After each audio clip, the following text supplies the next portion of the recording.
A fairy tale romance turns into a shocking mystery when Prince Harry discovers hidden secrets about Meghan's past life at exclusive Soho House clubs, forcing him to question everything he thought he knew about the woman he married. What if the woman you loved wasn't who you thought she was? Before Meghan Markle became a princess, she lived a secret life inside the world's most exclusive clubs. There are photographs Harry was never supposed to see. And there's a reason the royal family tried to bury this story forever. But someone finally talked. You think you know Meghan's story, the actress who became a princess. But what happened in those private rooms? What did Harry find when he started asking questions? And why did everything fall apart so fast? If you've ever felt betrayed by someone you trusted, this story will break your heart. Everyone believed it was a modern fairy tale. When Harry met Meghan in 2016, the world fell in love. She was beautiful, smart, and different from anyone the royal family had ever seen. Harry's eyes lit up when he talked about her. He told friends she was the one after just 2 dates. The media called them a power couple. Americans cheered for one of their own becoming a princess. But behind the castle walls, something was already wrong. Harry's friends noticed Meghan didn't want to talk about her past. When they asked about her life before acting, she would smile and change the subject. His brother William asked careful questions. Old friends from her Hollywood days went strangely quiet. What was everyone so afraid to say? And then one name kept appearing in whispers: Soho House. Soho House isn't just a club, it's a secret world. If you've never heard of Soho House, you're not supposed to. These private clubs exist in cities around the world: London, New York, Los Angeles. You can't just walk in. You can't buy your way in. You need to be invited. Once you're inside, cameras aren't allowed. What happens there stays there. That's the rule. Hollywood's biggest stars go there. Powerful business people make secret deals in the leather chairs. The cocktails cost $30. The membership fee is $3,000 a year. But money isn't enough. You need the right connections. In the early 2000s, a young Meghan Markle became one of Soho House's most frequent visitors. She didn't have much money back then. She was a struggling actress driving an old car. So how did she afford it? Someone was paying her way in, and they wanted something in return. The Meghan the world knows isn't the Meghan who walked those halls. Before she was a duchess, Meghan was barely famous. She had small parts on TV shows. She did briefcase modeling on game shows. Her biggest role was on a cable show called Suits that most people never watched. She was beautiful, but broke. Her Hollywood dream was dying. That's when Soho House became her second home. She attended every party. She networked at every event. She was always there, always smiling, always talking to the right people. Friends from that time say she was determined and hungry for success. But there's another word people use: strategic. Meghan knew how to make powerful friends. She knew how to be in the right place at the right time. And she knew that Soho House was where dreams came true, if you played the game correctly. But what game was she really playing? Every secret has a gatekeeper. His name is Marcus Anderson. If you don't know him, that's exactly how he wants it. He's a director of membership for Soho House. He decides who gets in and who stays out. In the world of celebrity secrets, he's the most powerful man nobody talks about. Marcus and Meghan became extremely close. They were photographed together constantly. They traveled together. They appeared at events as a pair. Some people thought they were dating. Others whispered about a different kind of arrangement. Marcus had connections everywhere. Fashion designers, movie producers, wealthy businessmen, and yes, even royalty. He moved in circles most people never see, and he had a talent for making introductions. In 2016, at a Soho House event in Toronto, Marcus introduced Meghan to someone special, someone who would change her life forever. It was a blind date with Prince Harry. Some people believe in fate. Others believe in planning. The official story says Harry and Meghan met by chance. A mutual friend set them up. It was casual, unexpected, magical. That's what they told Oprah. That's what they told the world. But people who were there remember it differently. They say the meeting was carefully arranged. Meghan knew exactly who she was meeting. She prepared for weeks. She researched everything about Harry, his interests, his causes, his past girlfriends, his pain. When they sat down together, it wasn't a surprise for her. It was the moment she'd been working toward. Harry, sweet and trusting, had no idea. He thought he stumbled into love. He thought fate had brought them together. He didn't know he was part of someone else's plan. The people who loved Harry tried to save him. Within months, Harry's oldest friends were worried. His brother William pulled him aside for serious talks. Palace staff noticed Meghan's behavior, how she controlled Harry's schedule, how she isolated him from old friends, how she always had her phone recording. William did something he'd never done before. He hired a private investigator to look into Meghan's past. What he found terrified him. He brought the report to Harry personally. He begged his little brother to slow down. Harry exploded. He called William jealous. He said his family was racist. He cut off friends who asked questions. Meghan told him, "It's us against the world." Within a year, they were engaged.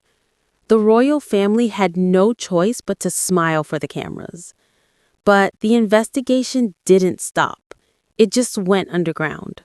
Sometimes the biggest lies wear the prettiest dresses. May 19th, 2018, the whole world watched. Meghan looked like a princess from a storybook. Harry looked like the happiest man alive. Americans cried with pride. The royal family smiled their perfect smiles. But if you watch the footage closely, you can see the cracks. Meghan's father wasn't there. She'd cut him off weeks before. Her Hollywood friends flew in, but her family stayed away. Harry's friends sat in the back, their faces tight with worry. Kate Middleton looked stressed. Prince William's jaw was clenched throughout the ceremony. Queen Elizabeth wore a look that royal experts called concerned. They all knew something the world didn't. They'd all read the reports. They'd all heard the whispers about Soho House, about Marcus Anderson, about the years before Harry. And they all wondered, what happens when Harry finally learns the truth? The fairy tale lasted exactly 6 weeks. Behind closed doors, the marriage was already struggling. Palace staff started quitting, some left in tears. They called Meghan demanding and cruel. One assistant left at 5 a.m. after Meghan screamed at her about breakfast. Harry defended his wife against everyone. He fired staff who complained. He stopped talking to his brother. He became a stranger to the people who'd known him since childhood. But late at night, when Meghan was asleep, Harry started searching the internet. He looked up old photos of Meghan at Soho House parties. He read articles he'd ignored before. He found pictures of her with Marcus Anderson that made him uncomfortable. He created a secret email address and reached out to people from Meghan's past. What they told him made him sick. Some secrets are too big to keep forever. A woman who worked at Soho House during Meghan's years there finally agreed to talk. She made one condition: complete anonymity. Her job, maybe her life, depended on silence. This is what she said. Meghan was different from other members. She didn't pay her own way. Marcus took care of everything: her membership, her drinks, her access to events. In exchange, she was available. Available to meet important men. Available to be charming and beautiful at the right parties. Available to make connections happen. She was networking, yes, but it was more than that. She was building a portfolio. Every powerful man she met was a potential stepping stone. We all knew it. That's how Soho House works for certain people. You trade one thing for another. Access for opportunity. When I heard she met Harry through the club, I wasn't surprised. That was always the biggest game she could win. Harry read this email 7 times, his hands shaking. Once you start pulling the thread, everything unravels. Harry couldn't stop searching. Every free moment, every private hour, he dug deeper. He found yacht photos from years ago, Meghan with men whose names made him uncomfortable. He found deleted social media posts. He found blogs she'd written about dating up and marrying rich. He contacted her ex-husband, Trevor. The conversation lasted 3 hours. Trevor was kind but honest. He told Harry about Meghan's ambition, her coldness when she didn't need someone anymore, how she'd mailed her wedding rings back to him without a word. She becomes whoever she needs to be, Trevor said quietly. I loved her, but I never really knew her. Harry felt the floor disappear beneath him. This was his wife, the mother of his future children, the woman he'd given up everything for. And then he found the photographs. Some images destroy you instantly. It was late at night after another fight. Meghan had gone to bed angry. Harry was cleaning out a closet when he found a locked box hidden under old clothes. He knew he shouldn't open it. He knew it was private. He opened it anyway.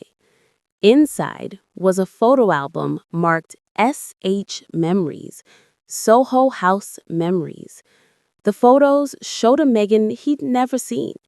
Meghan draped over wealthy older men. Meghan in revealing clothes at private parties. Meghan kissing people Harry didn't recognize. Photo after photo of a life she'd never mentioned. The dates on the photos went back years. Some taken while she was married to Trevor. Some taken the same week she told Harry she loved him. At the bottom of the box was a handwritten note from Marcus Anderson. For when you need to remember where you came from. Harry didn't sleep that night. The truth always demands a conversation. Harry waited until morning. He put the album on the breakfast table between them.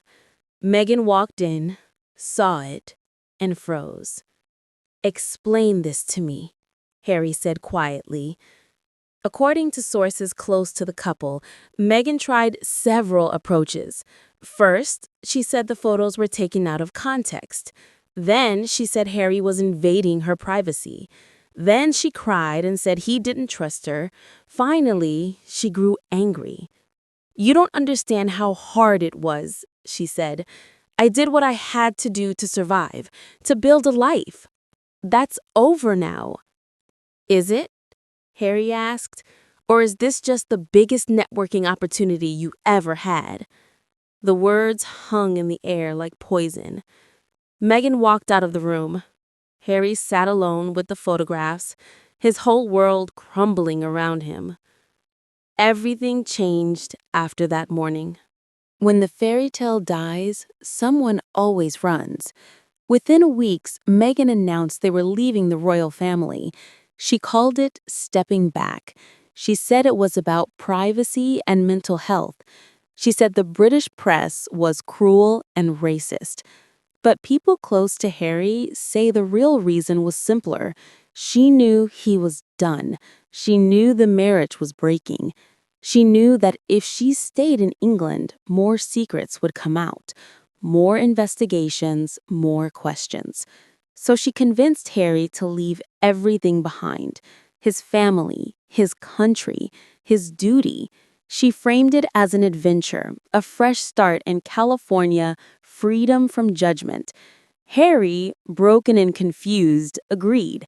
He thought maybe distance would fix them. He thought maybe in California they could start over. He was wrong. Some betrayals you can never forgive. In California, away from the royal family's protection, the truth became impossible to hide. Friends Meghan had cut off started talking publicly. Staff members filed lawsuits. People from Soho House, no longer afraid of the royal family's power, began telling their stories. Harry discovered that Marcus Anderson had visited their California home multiple times, visits Meghan never mentioned. He found financial records showing payments to Meghan from sources she'd never disclosed. He learned that she'd been secretly meeting with media companies, planning tell-all projects before they'd even left England. The woman he'd married wasn't real. She'd been a performance from day one, a calculated project, a role she was playing. And now that the role had served its purpose, now that she had the title, the fame, the platform, she didn't need to pretend anymore. The final fight happened on a Tuesday night. No one knows exactly what was said, but neighbors heard shouting until 3 a.m. Harry moved into a hotel the next morning. The saddest part is what he gave up for a lie. Today, Prince Harry lives in a different house. He sees his children on a schedule. He attends therapy 3 times a week.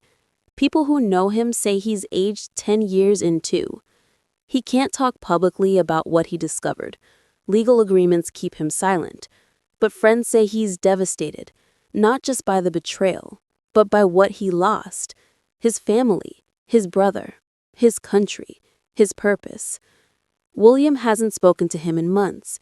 Their father sends brief, formal emails. The life he knew is gone forever. And Meghan? She's thriving. New projects, new interviews, new opportunities. She got exactly what she always wanted: fame, money, independence, and a story people will talk about forever. Harry sits alone in California, finally understanding what everyone tried to tell him. The truth destroys, but at least it's real. And now you know the secret too.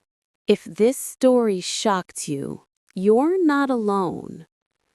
Thousands of people are discovering the truth about what really happened inside this marriage. Subscribe to see more untold stories the media won't cover. Click the playlist below for other royal secrets that will change how you see everything. Some fairy tales were lies from the beginning.